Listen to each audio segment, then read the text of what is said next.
Good evening and welcome to the March 4th meeting of the Bexar County Board of Education. We're glad to see such a big crowd tonight. Got a lot of celebrations tonight, a lot of teachers and students and staff to recognize.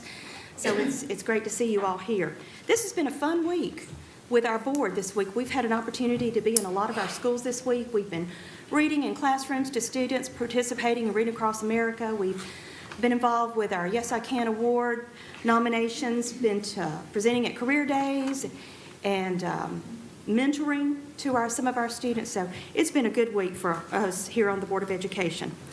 At this time, the meeting is called to order, and we will move on with the invocation by Dr. Carey. Okay, let us pray. Dear Heavenly Father, thank you so much for all the families that are represented tonight. And Lord, I'd come before you tonight and asking for a special blessing for each one of those families that are here, for the families that are represented that may not be able to be here. God, I ask that you give them a special joy and blessing in their heart. Lord, as we move forward with this evening and tonight's board meeting, Lord, I just ask that we all have ears to hear, hearts to feel, and also the brain to have the wisdom to do what needs to be done. We ask this in your name. Amen. Amen. Amen. Let us stand.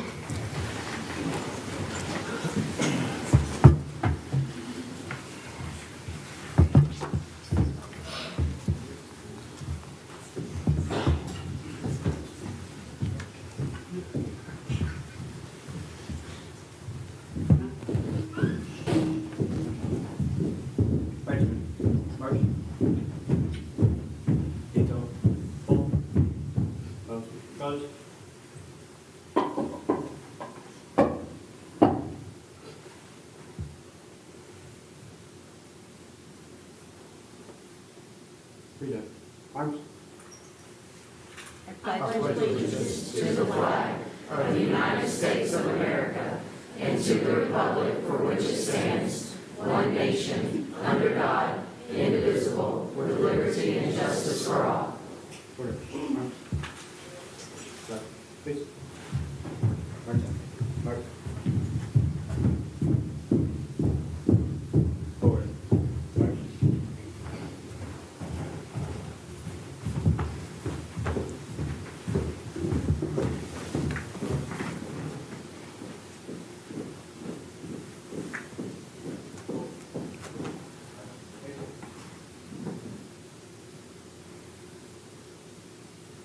I'm Cadet Sergeant First Class Cooper Wood.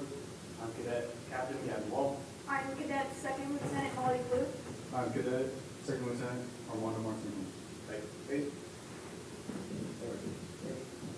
Thank you, cadets. May be seated.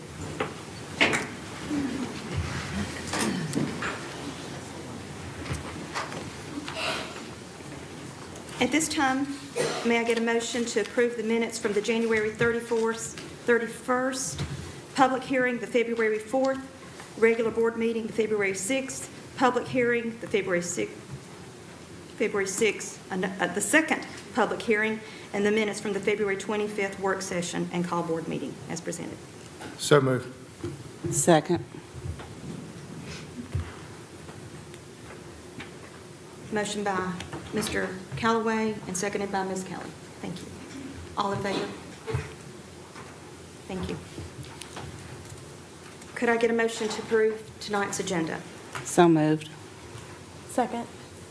Motion by Ms. Kelly, second by Ms. Hendricks. All in favor? Thank you. Could I get a motion to approve tonight's consent agenda? So moved. Second. Ms. Hendricks? Yes. Motion by Ms. Hendricks. Dr. Carey? Second by Dr. Carey. All in favor? Thank you. At this time, we'll move on to our superintendent recognitions. With Dr. Dillard. I think first up we have Ms. Hendricks with Clean and Safe Schools. Yes, so Mr. Etheridge, Mrs. Lord, and I had an opportunity to visit last month 3 schools, and just want to take a moment to just really appreciate the custodial staff, the actual faculty and staff, and the students who take such pride and care of the buildings and campus. They were all spotless. During Clean and Safe Schools, any concerns that are noted during visits would be turned over to Dr. LaDuff and staff to handle or address as far as moving forward with that and resolve. We ask that any of our campus visitors, staff, students who see anything, say something, and follow the same procedure. For this visit, we would like to commend the Innovation Campus schools that we reviewed, encourage them to keep up the great work. Thank you. All right, the next item on the agenda is our custodial recognition. I'm going to invite Mr. Perno to come and do that presentation.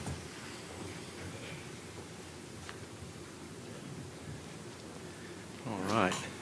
Thank you, Dr. LaDuff. Good evening.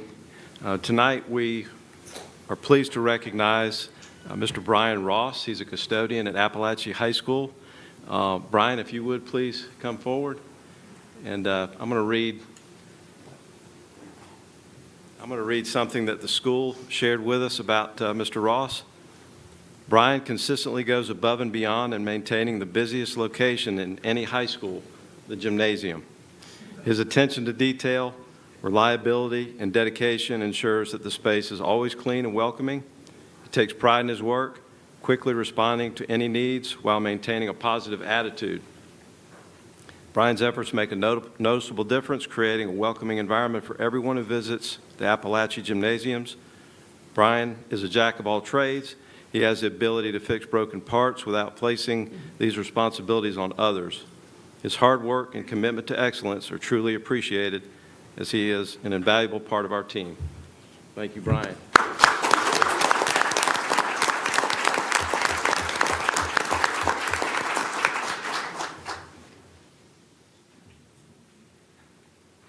It's now time to recognize our Helen Ruffin Reading Bowl. I believe Miss Wright has lost her voice, so Dr. Moten's going to help us do that.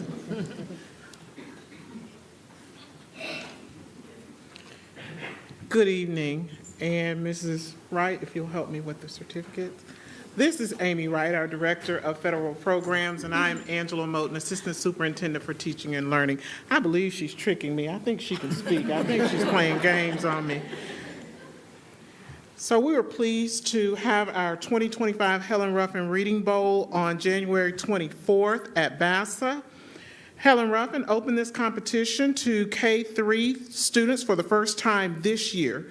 Students read and studied 20 Georgia Peach Award picture books to prepare for competition. Bramlett and Winder Elementary jumped in and tried something new. Their hard work paid off. Bramlett placed first and Winder placed second for the district competition. They both went on to represent Barrow County Schools at the East Region competition. Please join me in congratulating our teams.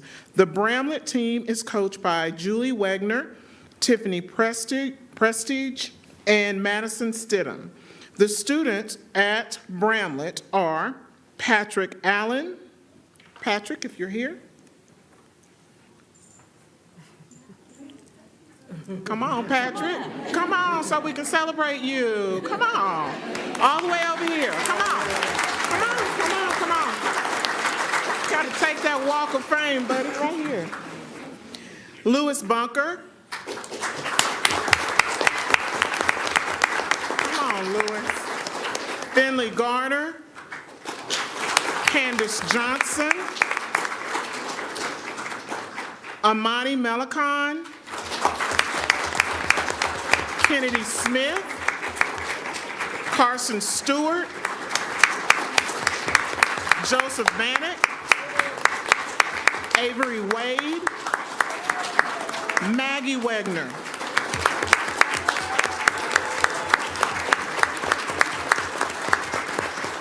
This is your Bramlett team. Moving on to Winder. The Winder team is coached by coaches Amanda Camp and Jessica Smith. The students are Eleanor Morrison, Jason Patterson, Luciana Autry Velasquez, Jorge Garcia Reyes. Congratulations to our Bramlett and our Winder teams.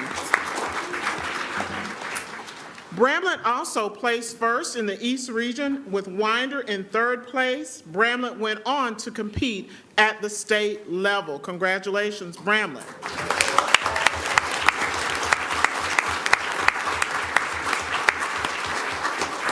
And there's more about Bramlett. Bramlett Elementary did a fantastic job and placed fourth in state on their first Reading Bowl competition. We cannot wait to see them take state next year. Congratulations.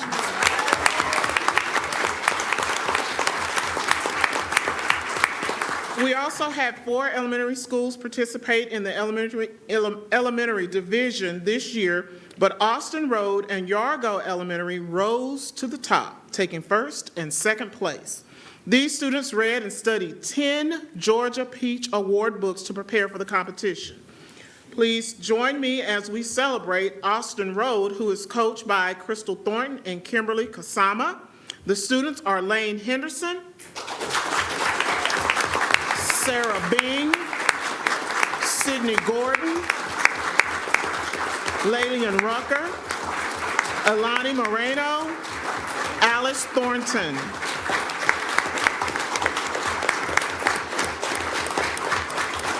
Looking good, Austin Road.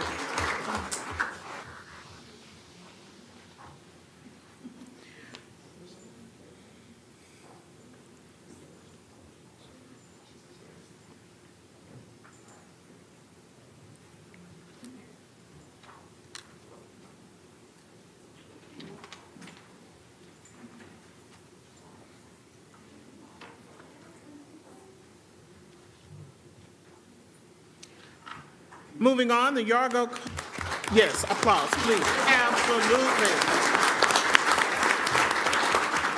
Congratulations. The Yargo team is coached by Hannah Schuler, Deidre Kessler, and Carrie Elliott.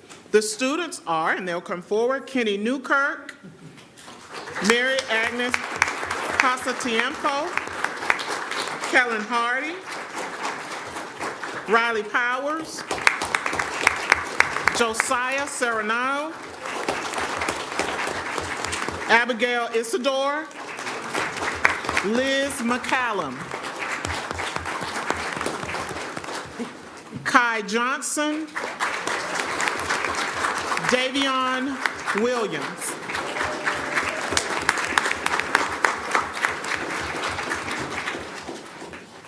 We have one more.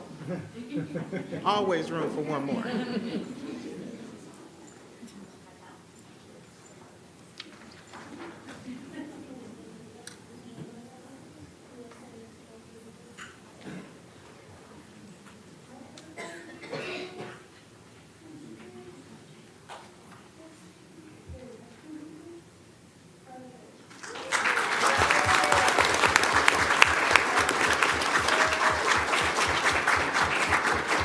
Moving on to our 4th and 5th grade elementary division, both teams represented Bear County well at East Regions and took 2nd and 4th place.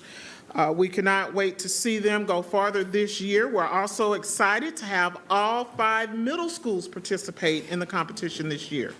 Middle school students read 10 Georgia Peach Award books to prepare for the competition. Russell Middle School placed first and AIM took 2nd place.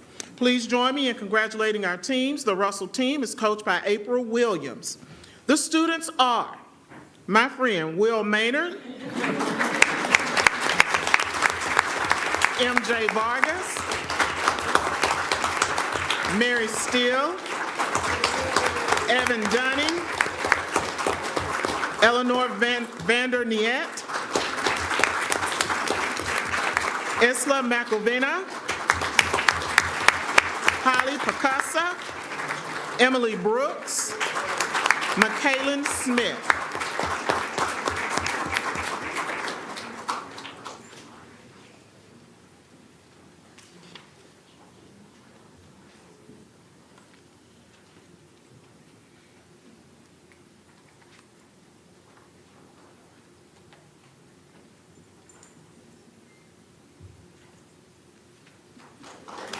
Congratulations. Moving on to the AIM team, coached by Jenny Stockwell and Jonathan Berry. The students are Lily Wagner, Olivia Goodwin, Amber Nelson, Grace Hernandez, Juan Bustos, Nathan Bloomfield, Reagan Junkin, Lily Oman, Allison Deloya. Congratulations.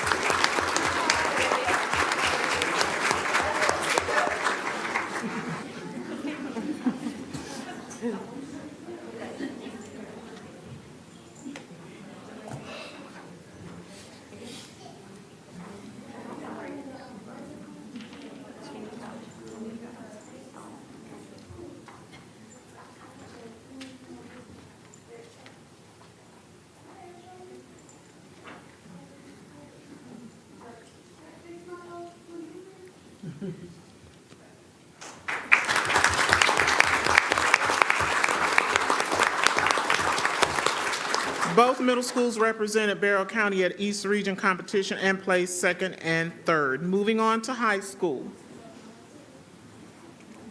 The high school division has 20 books to read and study in preparation for the competition. Bassa and Winder Barrow High School placed first and second for the district, so both teams represented Barrow County at the East Regions. Please join me in congratulating our teams. The Bassa team is coached by Amber Chandler. Students, please come forward to be recognized. Abigail Wellborn,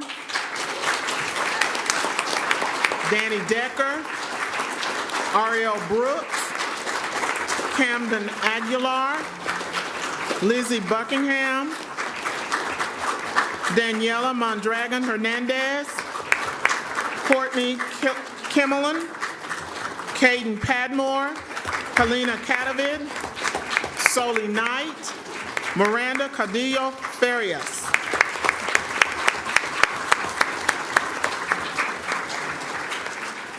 Congratulations to our Bassa team and their representatives.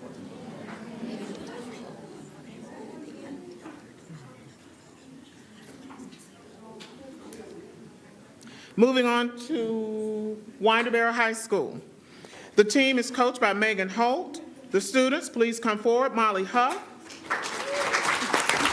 Harper Allen, Finley Creel, Celeste Steele, Shelby Elwood. We have one. Long walk by yourself, isn't it?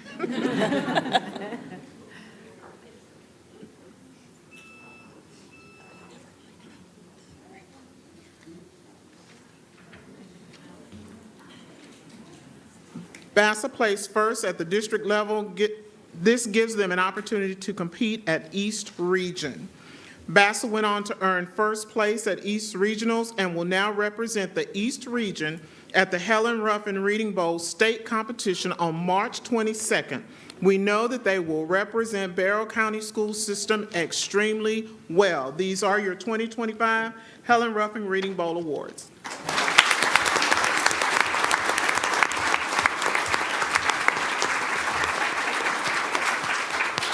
Congratulations to all of these students and their teachers and their parents. So glad you all could be here to celebrate with them tonight. Thank you, board members. I'm now going to welcome Ms. Fallows to present our spelling bee recognition. Good evening. It's my honor and pleasure to recognize two stellar spellers who were awarded first and second place in our 2025 Barrow County School District Spelling Bee. These two dedicated students showed remarkable effort, impressive spelling skills. Those of you that were there remember. And also showed us the value of perseverance and determination. Please join me in first recognizing our second place winner, Jude Bastido, who is currently a 7th grade student at the Arts and Innovation Magnet Program. Come on up, Jude.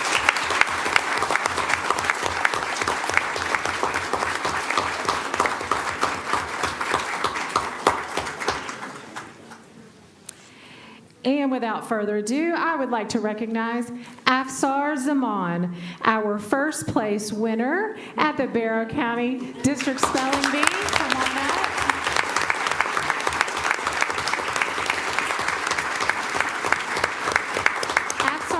to compete at our Regional B a couple weeks ago, and he represented Bexar County so well. We could not be prouder of these gentlemen's achievements. Let's give them one more round of applause.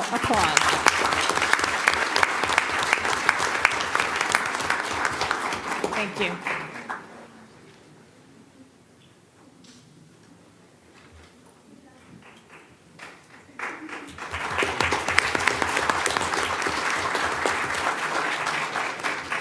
And now Miss Ellen Petrie is going to come and present our Jackson EMC Bright Ideas Grant.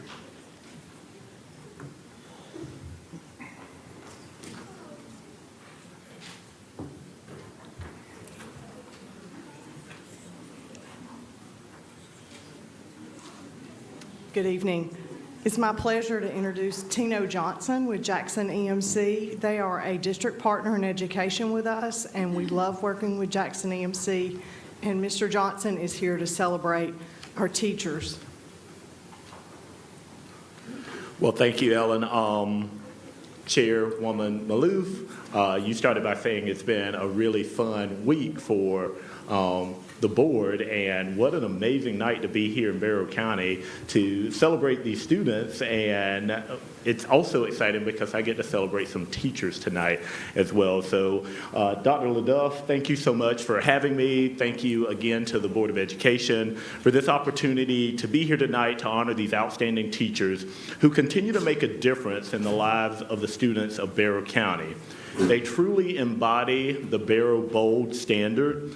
As Ellen said, my name's Tino Johnson, and I'm one of the business development managers at Jackson EMC. And tonight I'm honored to recognize the recipients of the 2024 Jackson EMC Bright Idea Grant. This program funds innovative classroom projects designed by state-certified public educators at the middle school level, supporting initiatives that are not covered by general education funding. Since 2016, Jackson EMC has awarded $93,825 in Bright Idea grants to the Bexar County Middle School system. I think that deserves a round of applause.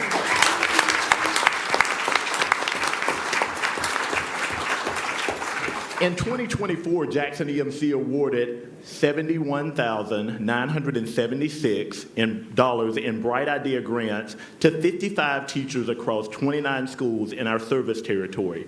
Here in Bexar County alone, 13 teachers from all 5 middle schools received a total of $13,144 to bring creative and impactful projects to their students. These teachers went above and beyond to seek out these competitive grants and implement meaningful experiences in the classroom. The 2024 Bright Idea Grant recipients for Bexar County are from AIM, April Ballinger, James Kelly, Laura Payne, and Julie Wood. If I could have them, if they're in the room today, to join us up front.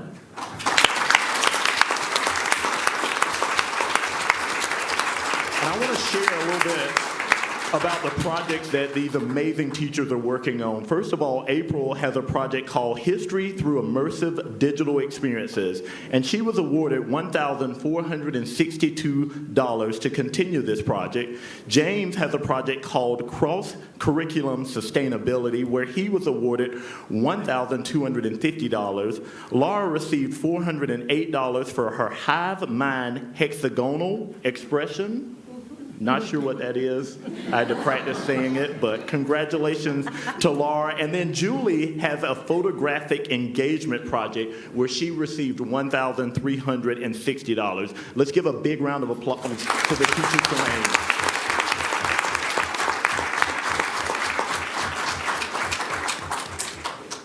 And we're going to do one big group picture, so AIM, y'all get to stand up here a little bit longer, okay? From Bear Creek Middle School, we had 2 teachers, Tiffany Tyson and Rachel Wilson. Unfortunately, Rachel could not be with us tonight, but let's go ahead and give her and Tiffany a round of applause. Tiffany is joining us right now for her project, Chicken Science, project-based learning. And, you know, I know eggs are pretty expensive right now. But we awarded $1,166 for this project, and Rachel is doing a project called Transforming Physical Science with Augmented Reality, and she received $180 for her project. Let's give the teachers from Bear Creek Middle School a round of applause. Heyman Morris had 5 teachers to receive Bright Idea grants this year: Abigail Curbs, Nancy Murray, Paula Trube, Sarah Wagler, and Kelly Wilhite. Let's talk a little bit about some of their projects. Abigail is doing a visual cookbook where she received $255. Nancy is doing Read Naturally, where she received $1,300. Paula is doing Programming the Future, RVR plus Robotics, where she received $1,796. Sarah is doing Found Object Sculptures, where she received $300. And Kelly is doing Empowering Literacy Through Gamification, where she received $500. Let's give the teachers from Heyman Morris.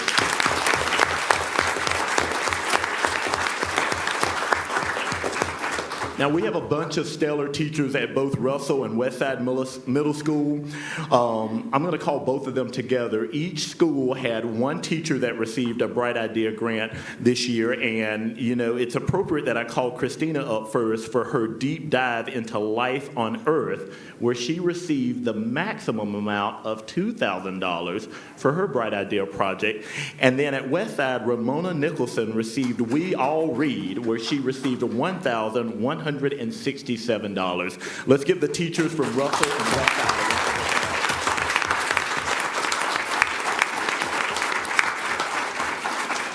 I'm going to step over here and take a picture with these wonderful teachers real quick, and then I'll come back to the podium to share a little bit more with you guys, okay?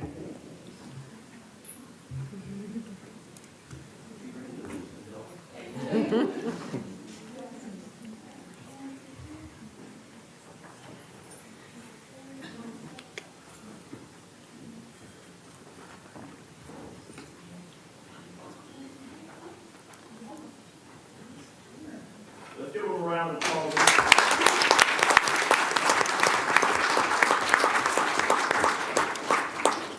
Thank y'all so much for what you do, teachers. In addition to these grants, Jackson EMC is also proud to be a district partner in education, providing financial support to key programs such as the Teacher of the Year Award. And I would be remiss if I didn't mention Kelly Wilhite's name one more time, because she has been recognized by her peers as the Teacher of the Year for this year at Heyman Morris Middle School. So let's give her a big round of applause as well.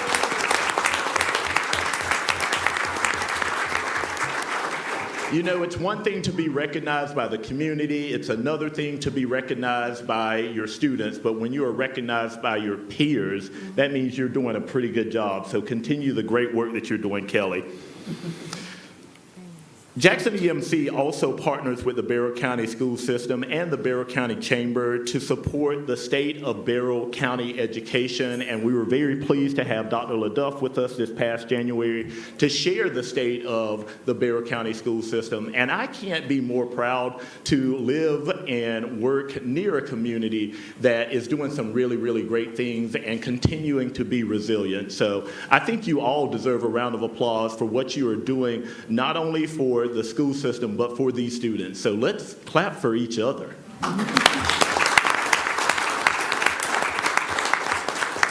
You know, as an EMC, we are a not-for-profit organization, and what that means is anything over the cost of doing business, we're going to return that back to our members. And I'm also pleased to present the Barrow County Margin Refund Check for 2024.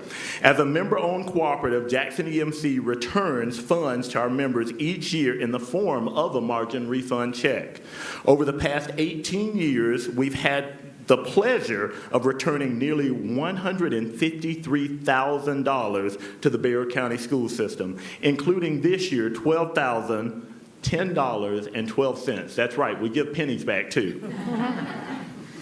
You know, I'm going to close by saying Jackson EMC stands with the Bexar County school system. Our organization and its members are no strangers to storms. And Dr. Perno, I hate to report that we will be monitoring some storms tonight. So the lights may go out tonight, but I assure you that we will be working to get that power back on to serve not only our community schools, but also your homes. You know, when weather strikes, we respond. That's what we do. And in September of 2024, 2 storms affected this community. Thankfully, Hurricane Helene caused minimal damage. However, another type of storm continues to challenge Bexar County schools. And I want to take a moment to express my gratitude to the Bexar County school system and its administration, the teachers, the staff, but most importantly, the students. You know, for their resilience, for their commitment, and for their will to support one another through difficult times. That is amazing. I mean, it's one thing when adults can do it, but to look out and see students doing it, it is touching. And all I can say is that the future is very bright. And I'm happy to be able to stand here tonight and to not only share these funds and give back to this community, but to once again give a big round of applause to everyone in this community, especially the students who get up every day and do something wonderful. Let's give them a round of applause again.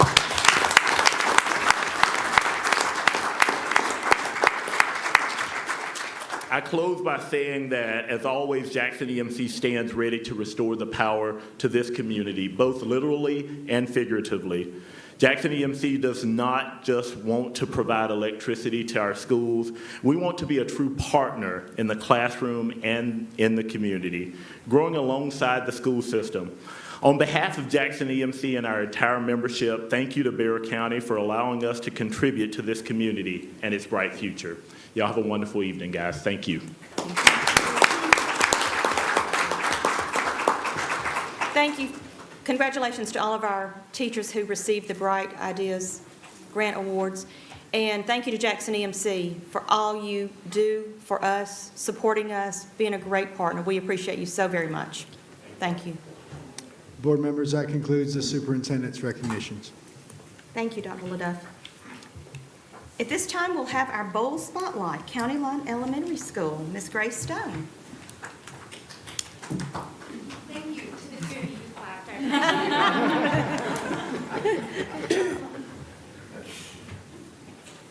Good evening. I'm Grace Stone. I'm the proud principal of County Line Elementary, and I'm joined tonight, by Ms. Ashley Rye, our instructional coach, Ms. Casey Bray, our assistant principal, and Ms.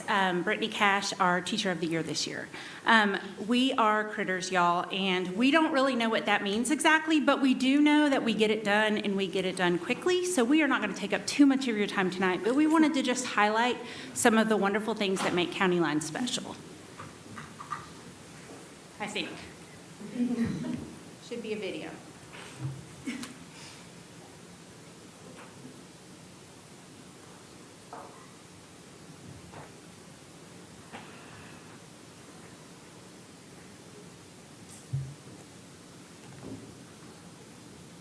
Oh, boy.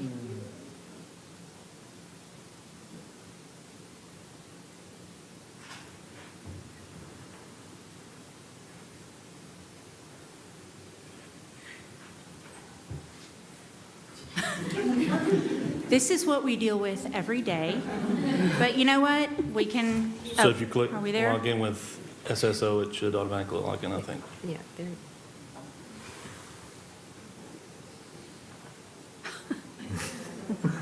Maybe not.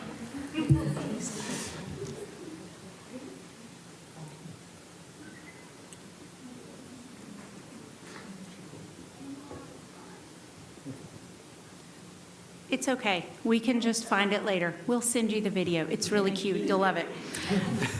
So now here is where I invite Brittany Cash to come up after the very cute video and do her part. So Miss Brittany Cash, our teacher of the year. So I am Brittany Cash. I'm a first grade teacher this year at County Line Elementary School. And like they said, I was just recently selected as the next year's Teacher of the Year, which I'm very proud of, and thank my peers, of course, for nominating me and selecting me for that. I'm a lifelong resident of Bexar County. I love this community and really, truly enjoy teaching here and giving back to the community that grew me as the person that I am today. County Line allows me that freedom. Sorry, I do love this. This is my home, and I am very proud of this home.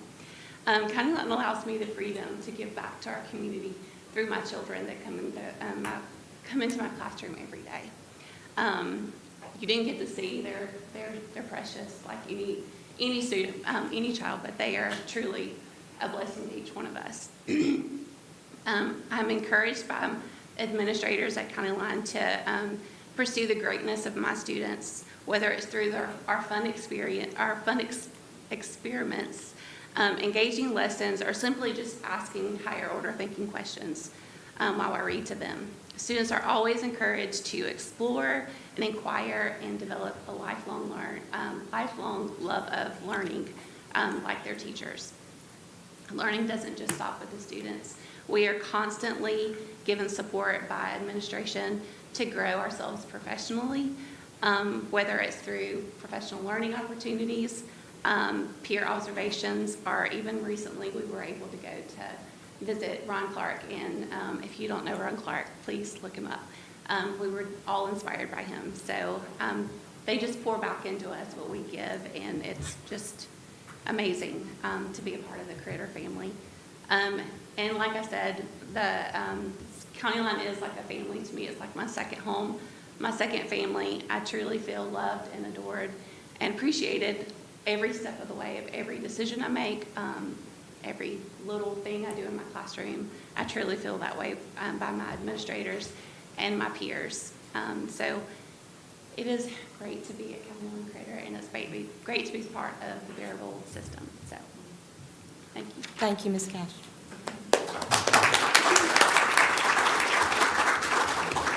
Sound is also cute, but it's okay.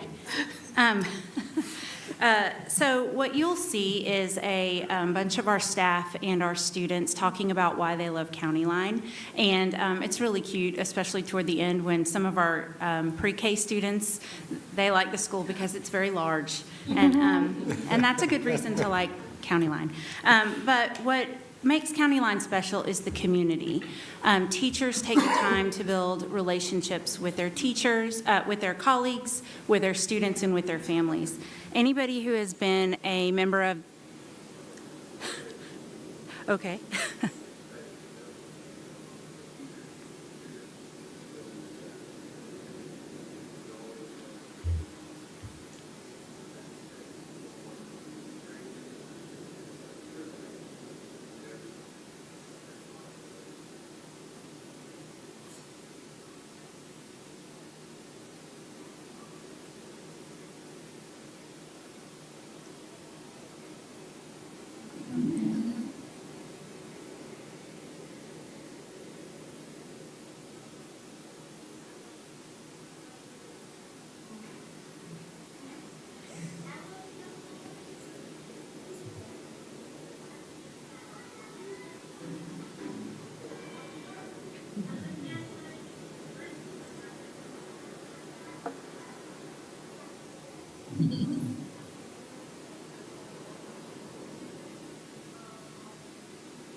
So as you can hear, County Line builds a community. They have a sense of culture through our house system, through PBIS, through our wraparound services that we provide. We all pull together for all of our kids. County Line has always been that way. It's always been so special, and we're going to continue to uphold those traditions now and in the future. Thank you so much. Thank you. Thank you. So, Mrs. Stone, if I could, I just want to commend you and your staff over here. So at our last work session, Dr. Moten presented some data. And so that was at the beginning of the year, in the middle of the year of your DIBELS information. And so you did a tremendous increase, or actually decrease, which was better for those scores. And I do want to bring out one that I thought was incredibly tremendous, and that was the kindergarten. So at-risk percentage was 44.5 down to 21.3. So kudos to your team, and thank you.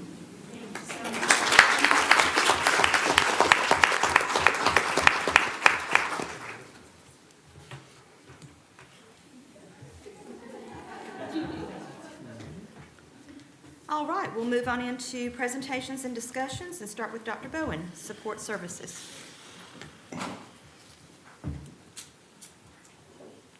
Good evening. For our safety report tonight, I want to ask my colleague, Dr. Adam Kurtz, to come forward and share some personnel information with you about our support services being offered at Appalachia High School. All right. I always say we are our people, and we've had to grow and stretch this year as we look to support each other in a different way. The board has authorized some new positions and some new contracts to make sure we are supporting our students and staff, and I want to just give a little update as to where we stand. This morning I had the pleasure of meeting with our new recovery coordinator at Appalachia High School, Miss Kelsey Zimmer. She is in week 2 and hitting the ground running, moving things forward there and getting connected so that we can support both staff and students in a number of ways, including through our contracted clinicians. So I want to give an update on those contracts. We've extended or entered into a contract with Advantage Behavioral for 2 student clinicians. We have hired one of those clinicians, and we are currently screening applications for the second clinician. The first one is expected to start next week. The other, we're expected to have interviews in the next week or 2, but pretty happy with the applications we're seeing come in. The Advantage Behavioral, although it's a contracted service, has included district and school staff to make sure that we're getting what we need for our students and staff. We're excited about both of those positions starting soon. We also have the Employee Assistance Program contract with the Northeast Georgia Medical Center. That contract is fully executed and that job is posted. We're currently in the process of screening applications, and I think our recovery coordinator is likely to be involved in that hiring process, but so far preliminarily pretty happy with some of the applications we're seeing coming in. All of these positions are funded with support from the Anti-Terrorism Emergency Assistance Program, or AEAP grant, or anticipated funds from that. That's being applied for currently. It'll be a flow-through grant where we will be a sub-grantee from the state. So that's a little update on our staff and student supports in terms of clinical, behavioral, and mental health. Any questions from the board? I think just one comment, Dr. Kurtz. I think I'd asked you before about the certification and training of these individuals, and I believe you did confirm that they do have training and certification in trauma mental health counseling. So thank you for that. Correct, they do. Yeah, thank you for asking that. We confirmed that. Thank you so much. Thank you, Dr. Kurtz.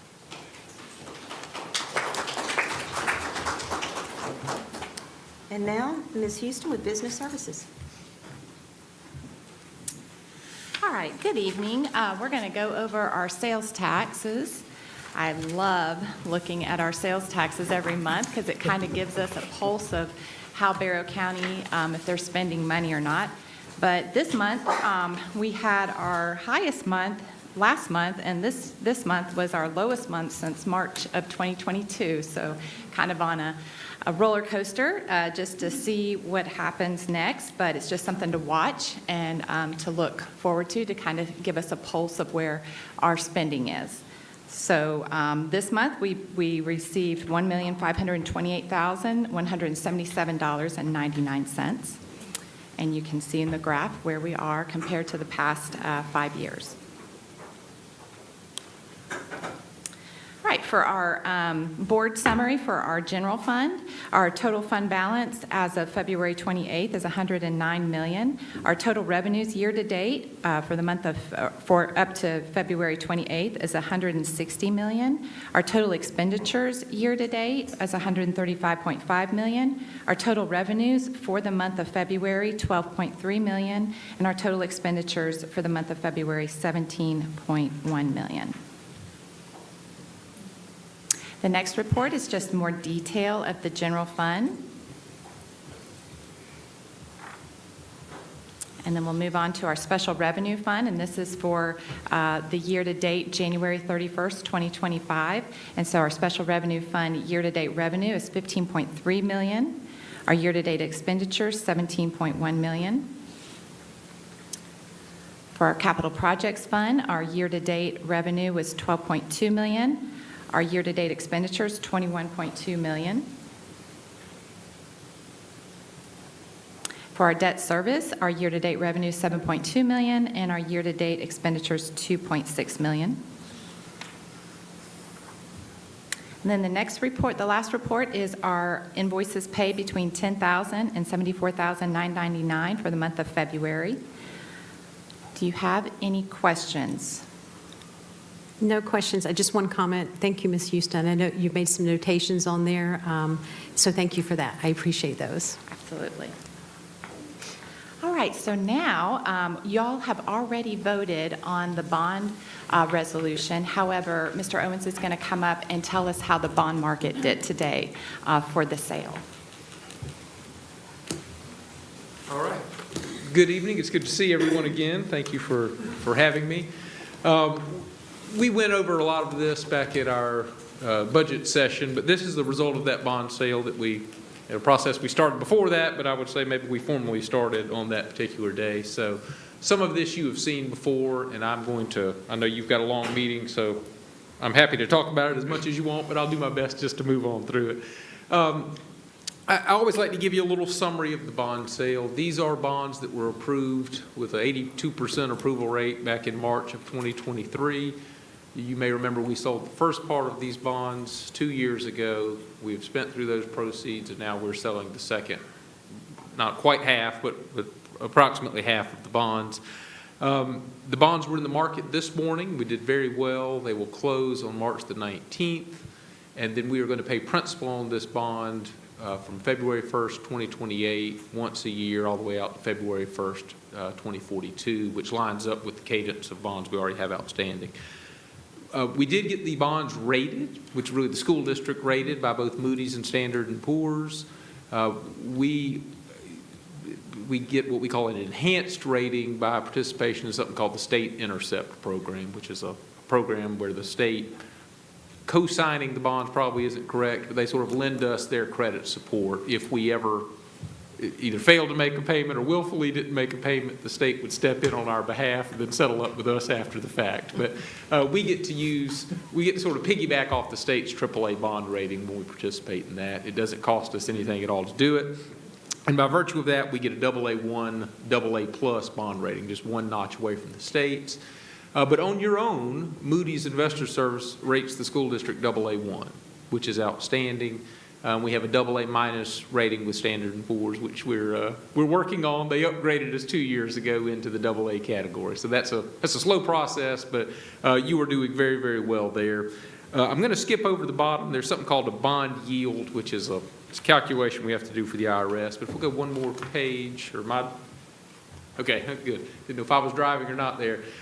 This is a chart we looked at. This is just general interest rates. That red line is where we are now, and I've put a box around rates from 3 out to 17 years, which is where our bonds mature. You can see we are a little below the historical average at the moment. And then I guess the next page is probably really our headline. We put these bonds out for something called a competitive sale, where we make the bonds available and we get offers from various underwriters to purchase those. We had a tremendous response to that offering, with 16 offers to purchase the issue that came in this morning. And we organized those by something called true interest cost, which we could be here all night discussing the nuance of what goes in and out of those rates. But it's similar to an APR that you might, it's calculated a very particular way, but it's our way of standardizing the offers from various underwriters. And you can see the lowest TIC was 3.416, and our cover offer was 0.001% higher. So a very, very tight bid. You can see all of the offers were within about 5 basis points of one another.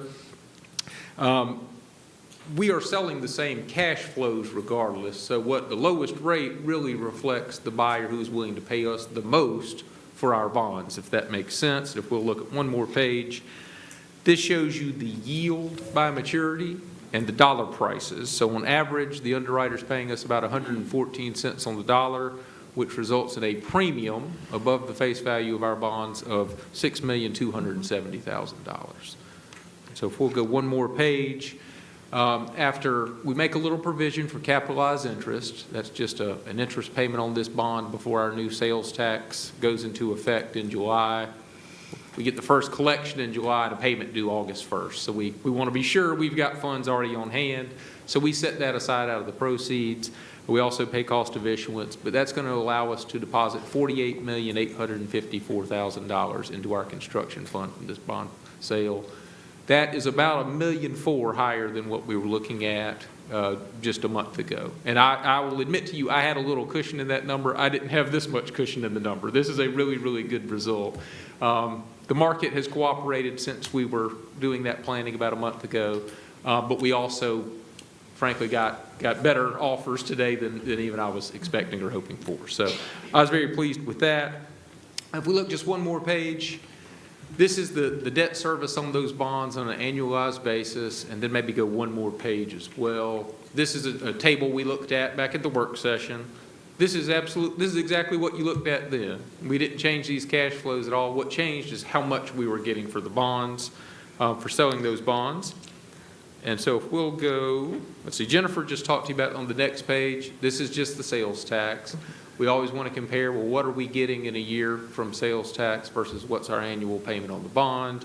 And so if you go one more page, you can see that most recent 12 months has produced $21,134,000 versus our highest bond payment, which is a little under $15 million. So as we talked about, while that seems like a lot of coverage, we intentionally leave that there because we have items that we don't want to finance each year, right? We pay for buses, we pay for technology, things out of just splossed cash flow. So we purposefully don't just max out that payment against the what the sales tax is producing, and because the sales tax has a little volatility to it.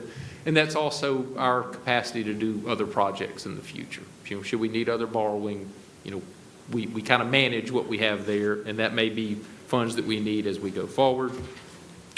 And then lastly, one thing I talked about with you at the work session was that our bonds have call features embedded in them, meaning that if we ever slow down in our construction, we feel like, hey, we need to retire some of these bonds before their maturity.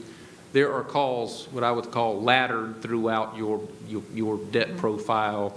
So right now we could pay off some of your 2012 bonds early if we wanted to. We wouldn't because their costing us 2.12%. Right? We're earning more on our cash than the debt's costing us, so we don't, even if we had the money, we wouldn't run and pay those off.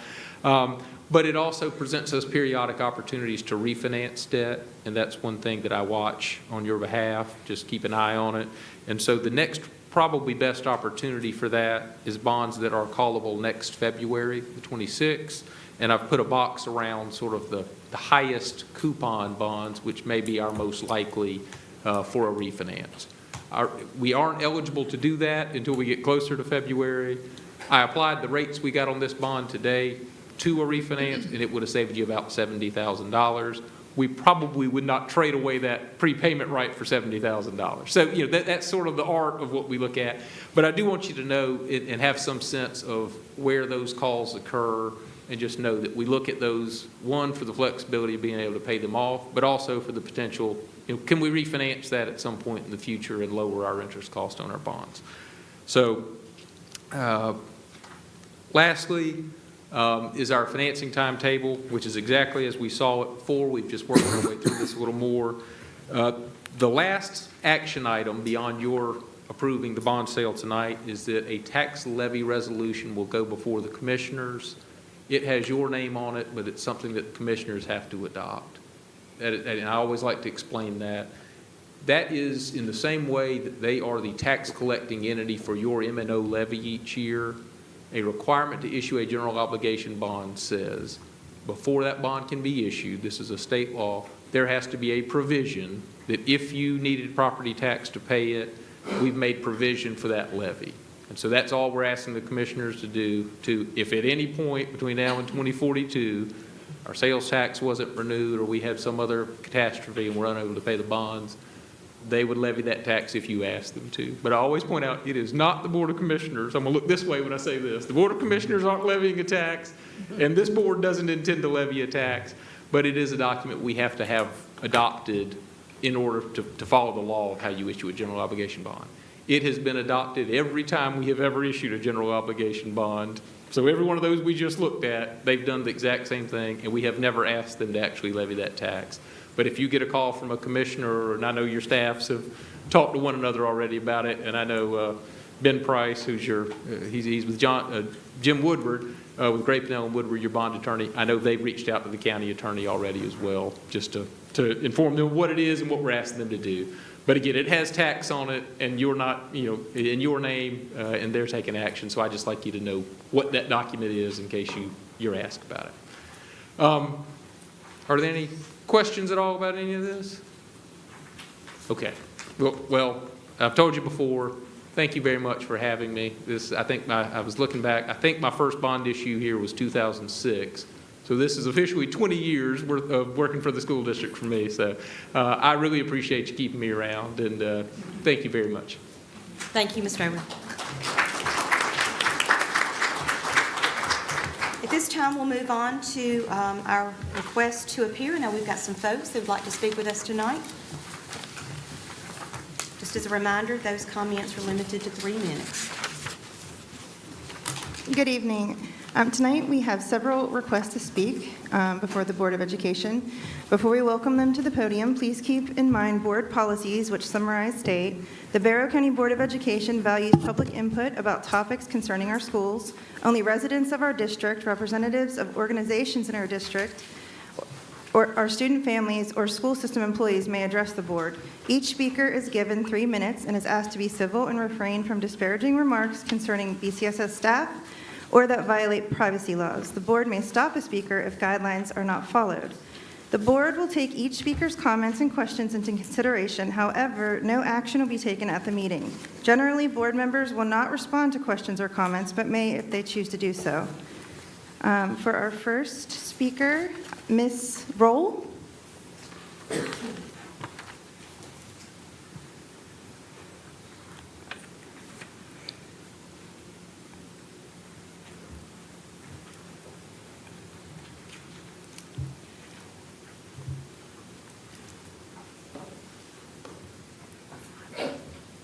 Good evening, board, to each of you and to each of you that are sitting in this room. I want to just first start by saying thank you for allowing this opportunity. I am representing my daughter and, of course, the entire community as a result of September. And I initially came in with this thought to almost like do it in a story narrative, so that we can actually feel what the parents and those that were taken from us felt. Because I think storytelling sometimes gives you the exact emotion of what may have been felt in that moment. My daughter is a 10th grade. I have 4. The older 3 have graduated from Appalachia. So this evening, I wanted to come collectively asking, what can we do as an entire community? No more blaming, no more pointing fingers. What can we do collectively? And what I wrote down this evening was the core value of leadership is heart. And so tonight I came in with a heart of compassion, asking that everyone comes in with a heart of understanding that the situation occurred We cannot turn back the hands of time, but we can do some things differently.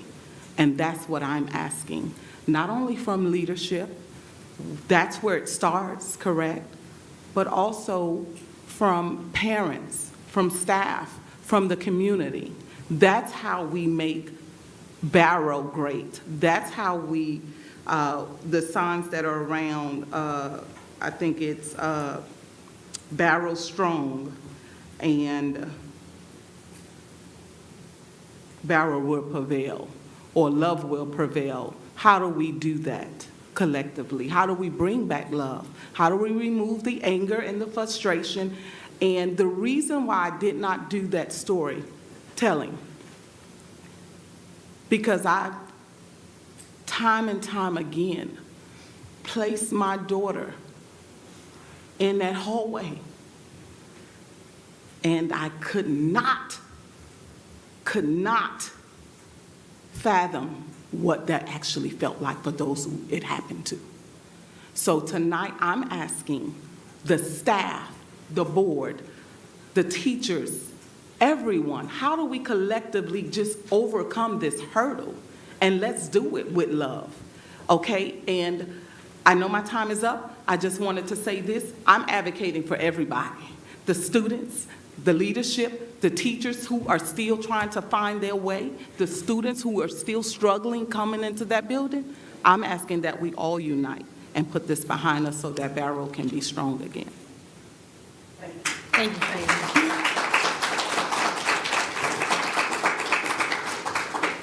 Thank you. Ms. Layla Renee Contreras.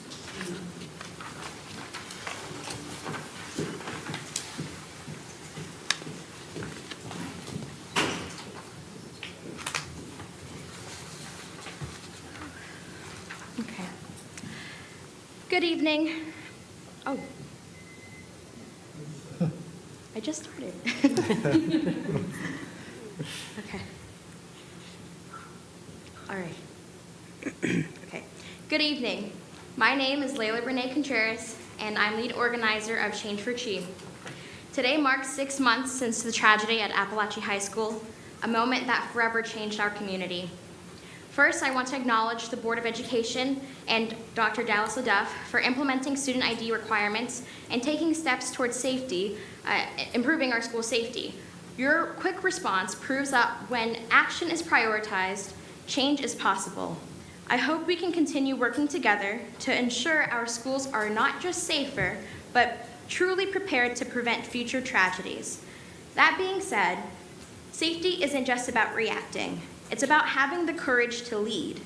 Right now, Barrow County has an opportunity to not only protect our students and educators, but to set an example for the entire state. People are looking to this district, to you, for guidance on how to handle school tragedies. What you do here doesn't just impact our schools, it can influence policies across Georgia. That kind of leadership requires bold action.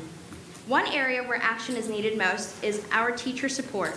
We cannot ignore the mental health crisis facing our educators. Our former head coach had to step down after using their own sick time to cope with PTSD. Other teachers face the same impossible choice, forced to use personal leave just to manage the trauma of that day. If teachers need more time off to recover, they should have it without penalty. They should not have to choose between their well-being and their careers. This week, teachers must decide whether to renew their contracts while still navigating trauma with minimal support.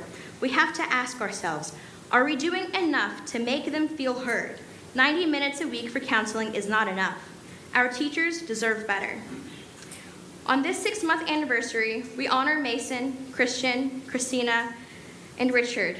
We honor the 4 lives lost. We stand with the survivors, and we support the educators who have dedicated themselves to our students, even while carrying their own trauma. Our teachers stayed for us. Now it's the time to show them that they are not alone. Barrow County has the chance to lead, not just in response to tragedy, but in shaping a proactive statewide approach to school safety and mental health. That kind of leadership will take courage, and I urge you to be the leaders who step up, who set the precedent, and who put real action behind your words. Let's work together to ensure our teachers receive the respect and care they deserve. Thank you.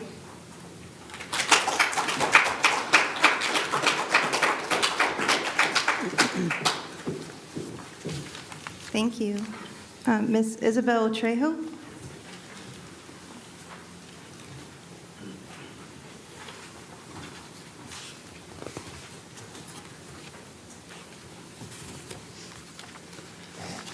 Good evening. My name is Isabel Trejo, and I'm a senior at Appalachia.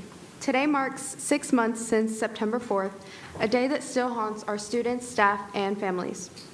First, I want to thank the board for your efforts in improving school safety. Over the past 6 months, you have approved hiring additional SROs, implemented weapons detection systems, and introduced identification decals for students. These are important steps, and I appreciate them.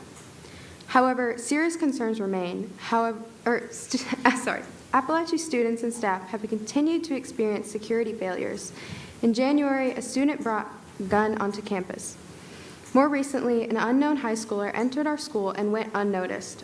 For months, we've asked for proactive, not reactive policies, yet action only comes after another dangerous incident. On September 4th, the school received a phone call asking them to find the shooter before anything occurred. No lockdown was issued until 30 minutes later after the shooting began. In January, despite a reported gun on campus, students continued to transition between classes. We've spent years practicing lockdown drills, yet when real danger arises, the procedures are ignored. One teacher asked, "How can we improve our lockdown policies if they're never utilized in real-world situations?" Beyond safety, another major issue is the lack of communication between school leadership and students and staff. For months, we've been left in the dark. We're rarely informed of policy changes, safety measures, and even incidents that directly affect us. Our teachers are expected to lead classrooms without clear guidance, while students are expected to trust a system that refuses to communicate with them. When we ask questions, we're met with silence. This creates disconnect, frustration, uncertainty, and fear.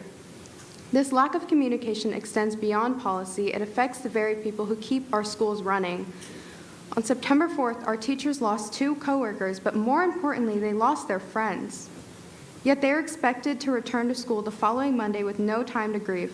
They're forced to use their sick days for mental health breaks. When they run out of sick days, what then? Many faculty members are struggling with anxiety, PTSD, and trauma, yet they feel ignored or even discouraged from speaking up. Many teachers have expressed concerns to our administration, yet they're ignored.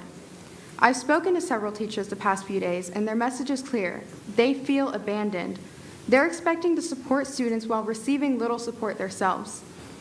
One teacher told me, "We're expected to be counselors, yet we have no one to counsel us. This is unacceptable." Our teachers need mental health days, trauma resources, and most importantly, they need to be heard. They should not be afraid to speak up. They should not have to choose between their well-being and their jobs. We need change. We need clear policies, and above all, we need to support the people who dedicate their lives to us. Thank you.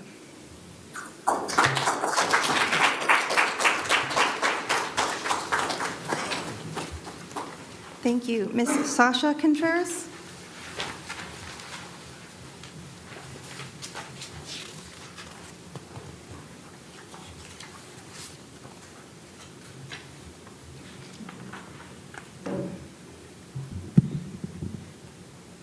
Good evening. My name is Sasha Contreras, and I'm a junior at Appalachia High School.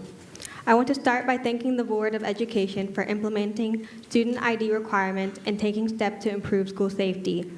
I'm relieved that the board acted after the last incident on February 12th, where a student that doesn't attend Appalachia was found on school premises. These actions show that when we work together, progress is possible.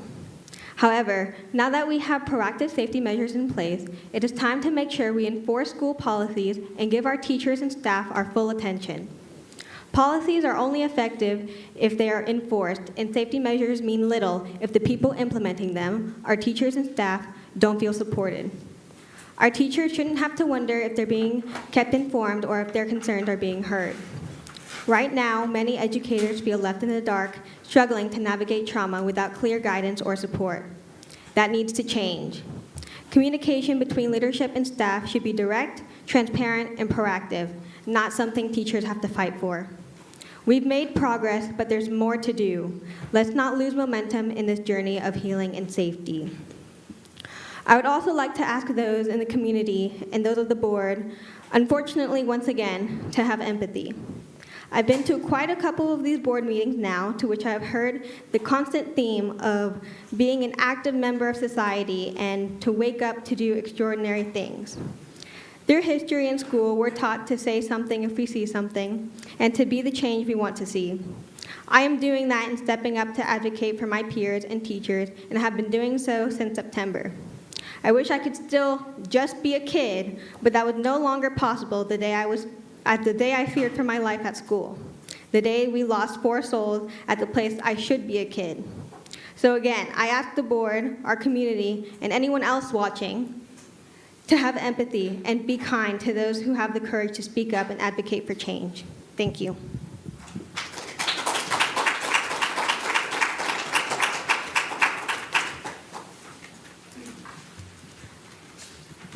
Thank you. I'll call, this was a couple on this one line, so I'm going to call one up at a time for 3 minutes each. So Mr. Jacob Shipman. Okay, Ms. Tara Shipman.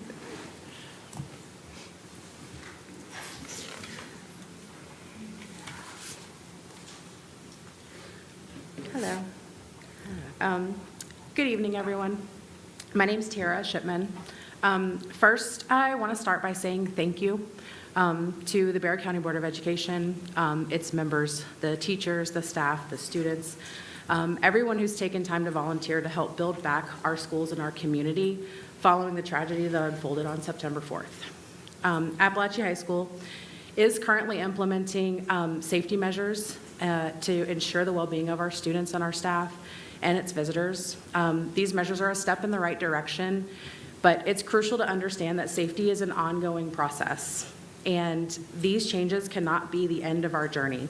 We must continue to adapt, stay vigilant, and work together to create an environment where everyone feels secure and supported every day. I'm here to discuss real, everlasting change. We're currently working on building a stronger, more connected community through engagement and recovery. Our goal is to create real opportunities for support, growth, and teamwork within Appalachia High School and all of our Bexar County schools. Right now, we're working on getting some events planned specifically for Appalachia High School, its teachers and students, something that will bring the teachers, staff, and students together in a meaningful way. We want to create spaces where both groups can connect, support one another, and build a stronger school environment. One of our biggest upcoming projects that we're trying to organize is a car and bike show, something that'll be fun, that'll bring the people together while we're supporting our mission. We're looking for volunteers and local businesses to help make this event a success, and this is a great way to give back, to be part of something positive for our community. We would like to propose a Lend an Ear project, something that we can provide for our teachers and staff, a meeting maybe once a month. This would provide a space for open conversations, support, and solutions, because when we take care of each other, we all do better. This is all about working together to make a real impact. When we support each other, we all grow. To truly make a change, we all need to come together, volunteer our time, be present in our children's lives, and show up for them. By doing so, we not only impact their lives, but we also leave an everlasting impression on the community and future generations. So let's take action today for a brighter tomorrow. Thank you.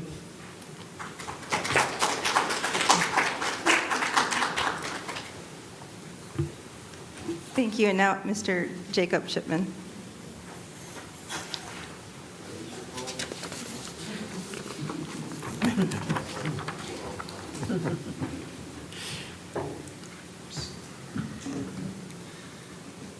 Good evening,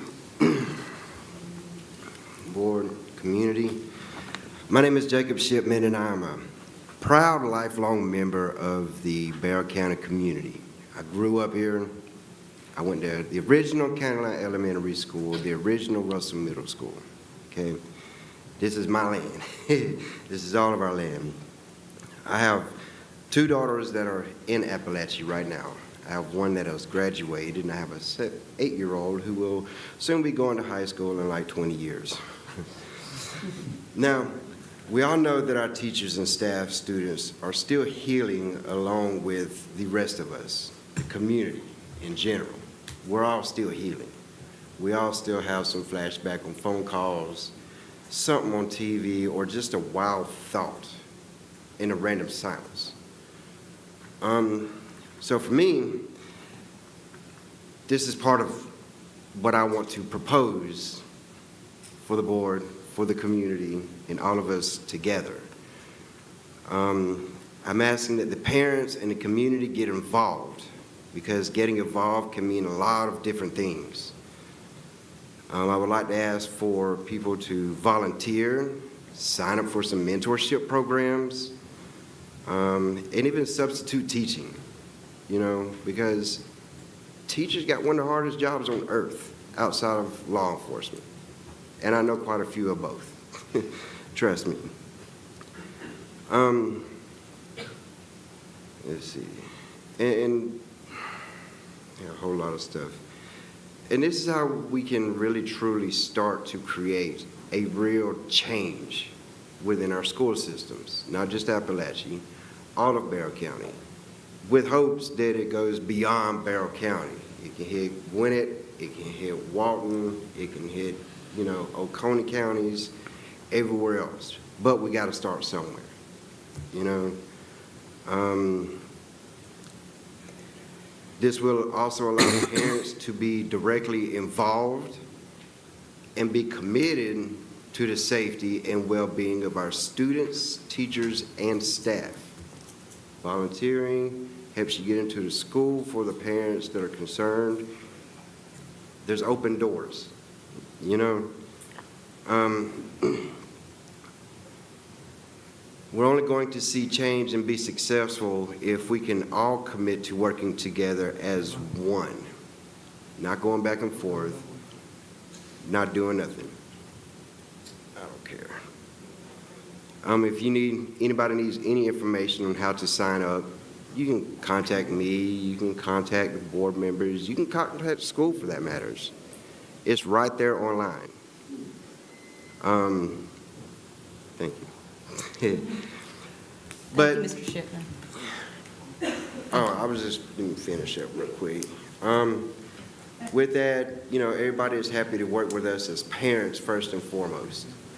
That's where the real change starts. And the only thing left I got to say is, if we ain't part of this real solution, then we are the problem. You can take that with a grain of salt, how you want it, and all I'm going to say is you can step up or step off. Thank you.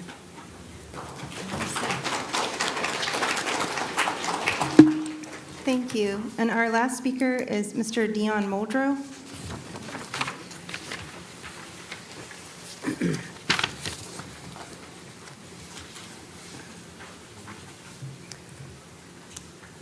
Good evening, and thank you for the opportunity to speak tonight. Before I begin, I must acknowledge the fact that what has happened at Appalachia High School is tragic. It's difficult. It's made for a very difficult year, and we are all in different places emotionally as we continue to heal from this tragedy. But I want to speak about Appalachia High School. It's a great school. The kids that walk through those halls every morning did nothing wrong. The teachers that are in that building right now work really hard to create environments where kids can be loved, they can be nurtured, so they can learn and become successful adults. The support staff in that building does everything they can to make sure our life is easier, and our administration is doing our best. Me, as a community member and a parent, I see that the school board and the executive cabinet, you're doing your best to provide a safe place for us. It's hard, and we understand that. My heart hurts when people say bad things about the people in that building. Those almost 2,000 students are wonderful people. They're teenagers. They're going to do silly stuff. That's our job as adults, to help them get better at that. It hurts when the narrative is negative from people who are in our community. People who are affiliated with that school are saying bad things about kids that did nothing wrong. That bothers me, and it should bother all of us. The problem is we're letting social media and everybody's little groups and news media dictate how people think about Appalachia High School, and we have to change that. We have to be strong enough to say, hey, It's unfortunate. Nobody wants to be in a place where we're dealing with this, but we have to say it's enough is enough. Those kids are great. Every one of them. Even the one that gets in trouble every day, the one that plays on their cell phone all the time. They're great students. That building didn't do anything wrong. It's a beautiful structure. The teachers are doing their best. The administration is doing their best. We know times are tough, but until we decide to stand up and get in those conversations and say, hey, you don't have to say anything bad about that school. We know it was hard. But you know what you need to know is that these kids are trying their best. They keep coming back. They keep coming back. The ones that didn't want to come back didn't. But at the end of the day, the only way we're going to change the narrative, the dark cloud around Appalachia High School, is for those of us in this space and anybody else affiliated with the school to stand up and say enough's enough. Every time something happens, I get a negative text and I say, you know what? That's wrong. Those kids are great. These teachers are great. But I need us as a community to not be afraid to say that that's a great school. Once we do it, our children can be proud of where they go to school. But until we do that, that can't happen. So I'm asking you, as you have your conversations with your friends, please let them know that Appalachia is a great place. Teachers are trying their best. The kids are trying their best. I came here 9 years ago only to teach at that school. I was at a great school. My wife came here, made sure she found a job so we could stay here. Our kids started kindergarten here. My youngest started pre-K. They will graduate from Appalachia High School because that's where they want to go. They're proud to be in Chi Nation. We all should be proud. It's tough. We're all at different spaces. But until we, the adults in the community, decide to say, it's a great place, nobody's going to think that. Thank you so much for your time. Thank you.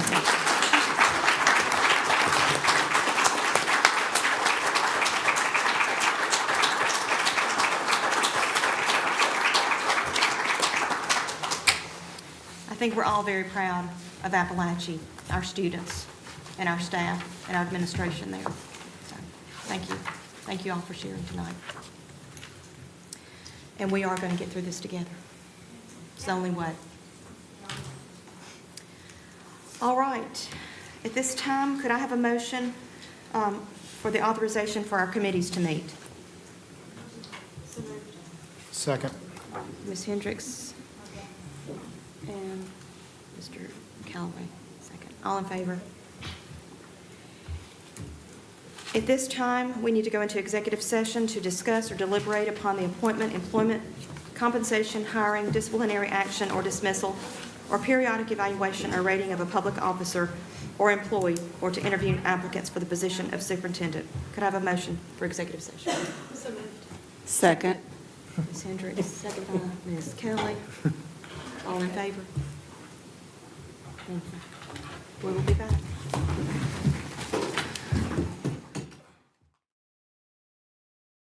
Here in the county, I thought that's perfect. I don't know if I'm a typical mentor. I love children. I think that's the basic requirement, is that you care about them and you're sincere in caring about them. And if you do that, that's really all they need. They will be like little flowers to the sun. I take a little craft of some kind, not expensive, and we start with that, and then that just gives us a chance to just kind of talk while we're busy with our fingers doing things. I also take a little snack. I hope that's okay. You know, a little pack of crackers or cookies, and he's always happy about that.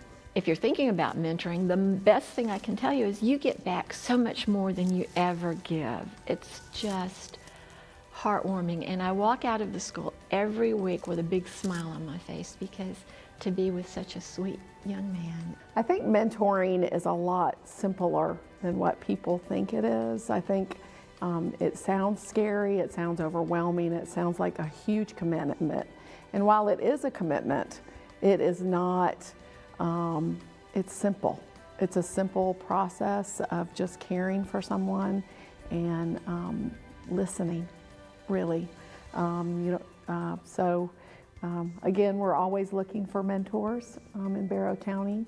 If you work from home and have 30 minutes a week to spare, If you are retired, if you're a parent and you have 30 minutes to spare, we'd love to have you join our mentoring program and spend time with a student. I think that there are a lot of children of all ages who would benefit from knowing that someone cares enough to be with them on a regular basis.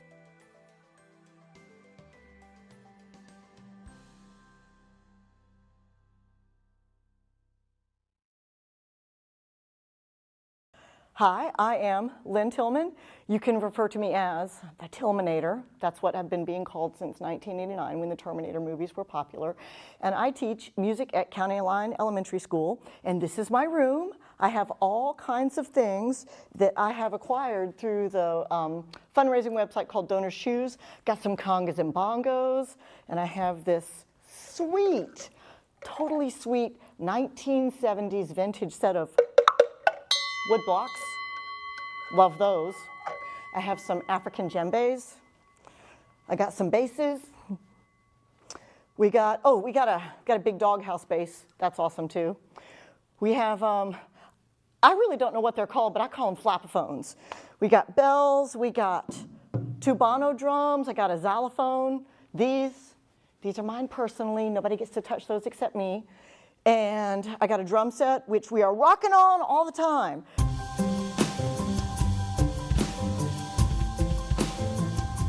I first realized that I could potentially be good as a teacher back when I was in middle school. And I played the flute in Gwinnett County, Sweetwater Middle School. And my band director realized that I'd already known my parts, and he asked me to help some of the people, not only in my section, but in other sections, to learn their parts better. So we'd go back in the practice room. I would teach them their parts, and I've always had a way of being able to break it down to its absolute simplest forms that you don't even have to understand music to get what it is, and to teach on a need-to-know basis. This is all you need to know to be able to play this. Kind of like earlier when I was doing the basses, and I said, all you gotta do is press the yellow dot. They don't have to know that that's an E. They don't have to know that it's an E chord. All they have to know is right now, press the yellow dot.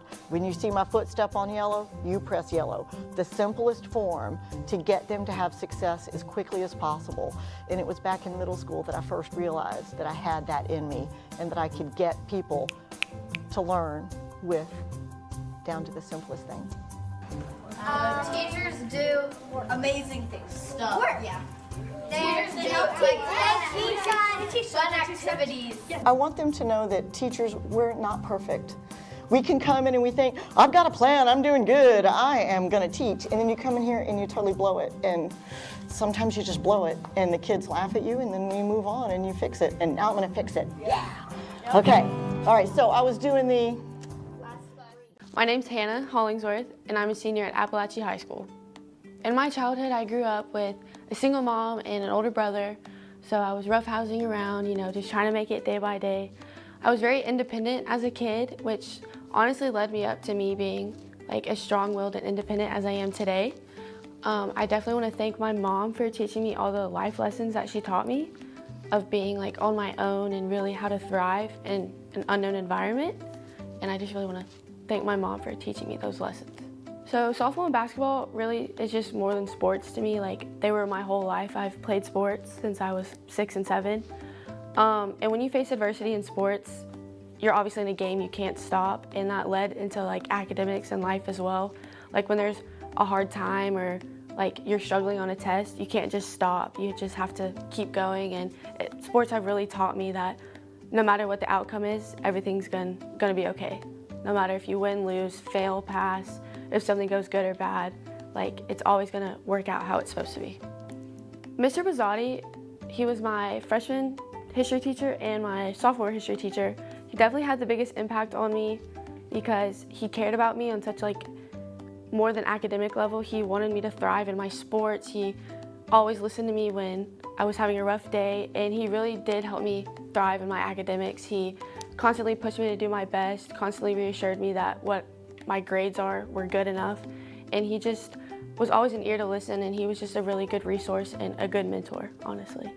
I would say right now I'm most proud of being top 10 in my class. That was definitely something I never thought would happen. I played 2 sports, I have 2 jobs. I am constantly working or constantly playing sports. So in trying to keep academics with all honors and AP classes, it's a really hard struggle, but Lord willing, I managed it, and I'm very proud of myself for persevering and getting all those late night papers done. So I'm very proud of myself for that. So last semester in August, I started an internship at the Northeast Georgia Medical Center in Winder, and I started off in the emergency room. I took the internship because I was like, I really want to expose myself to the medical field, and if I didn't like it now, I wouldn't have to worry about spending all that money on a degree that I didn't even want.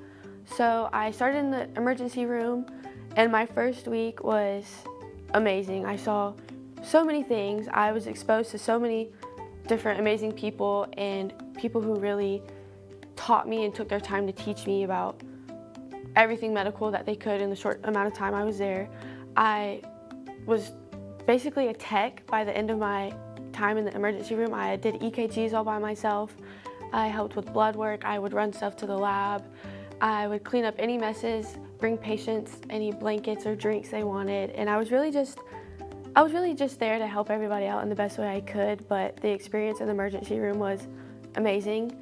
After 9 weeks, I was then put in a different department. I was put in med-surg, where I would talk to patients before and after surgery. I would just help them be comfortable. I would help my nurses out with anything they needed, anything they asked. I would more than gladly get it for them. And the relationships I built with all the nurses and medical staff there was amazing. I learned so much, and really because of them, I want to become a nurse to help people, and how they interact with people is something I aspire to do one day. So after graduation, I plan on going to GCSU, or Georgia College and State University in Milledgeville. I plan on majoring in nursing, where hopefully I will become a NICU nurse or potentially an emergency room nurse. I love every aspect of the medical field, so if I really could just work in that and thrive in that, that would be a dream come true. I've applied for several scholarships, such as like the Hagen Scholarship. I will hear back from that one soon, but I'm just applying to really any like local and state scholarships I can get my hands on. So fingers crossed I can get some extra help with college money and become a nurse, because that has always been my dream. I would tell freshman Hannah not to stress so much. I would always freak out about my grades. I would always freak out about even the smallest inconveniences throughout the day. I would just tell myself, just keep going. It's not worth it to stress over the small things, because big picture, you're gonna end up in the same place you wanna be. So just don't stress, just let it go. And once I finally learned that, I am in a much better place all around. Like, college is definitely gonna be hard, but you made it through high school, so just keep going. And I would tell that to anybody. Like, any person thinking about going to college, it's gonna be okay. It's gonna be hard, but it's gonna be worth it. So.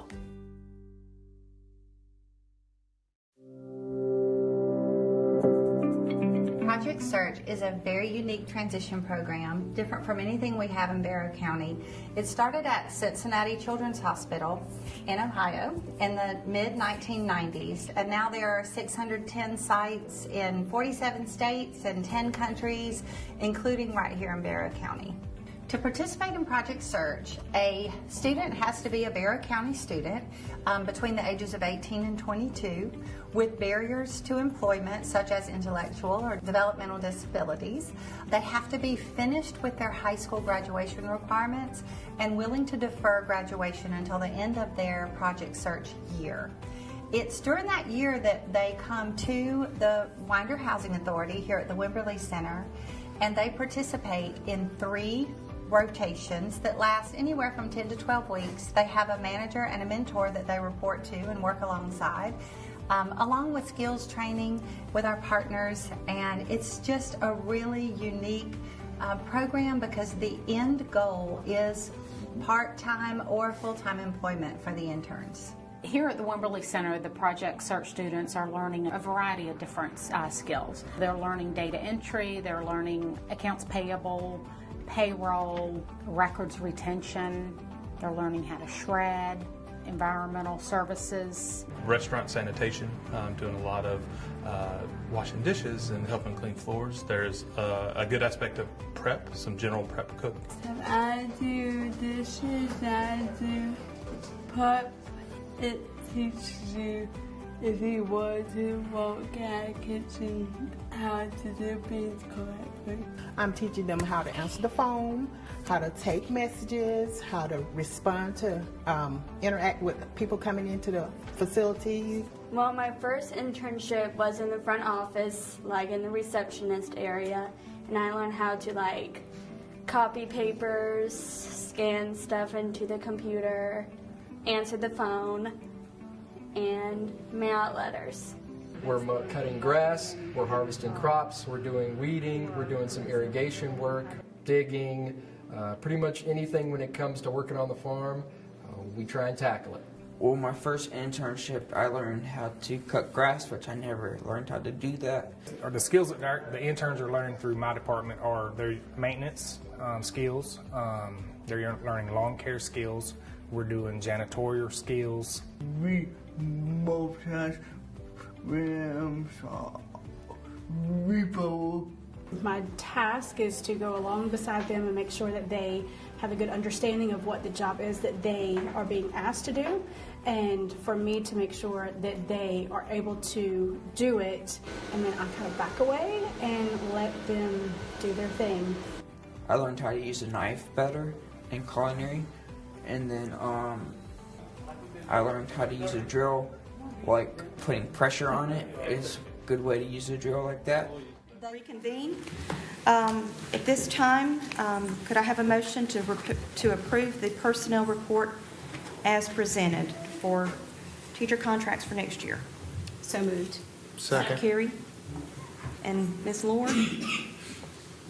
Second, all in favor? All right, motion approved. Our next meeting, we will have a board retreat on March 10th and our work session and call board meeting on March 25th. If we have no other business, we are adjourned.